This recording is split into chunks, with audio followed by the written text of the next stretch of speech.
Because kuna venye as a parent I cannot penetrate to my child, but kuna venye a sibling anaweza feel more comfortable with another sibling, ama anaweza sikia ni kama huyu ananielewa. Unajua mzazi akikwambia you be like huyu ni mzazi ananishautia, like anaweza kwambia kitu from a very loving point of view, but the fact that they have authority, you will not take it as if they care about me. Utakuwa tu huyu anani police, but your sibling, it's someone who's like someone who is in your shoe.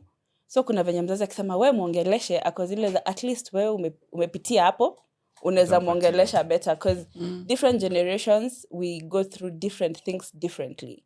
The same way our parents have gone through siblinghood differently, as you're going through siblinghood differently, our own kids will go through siblinghood differently because of so many factors as we grow. Thank you, firstborns, take it over.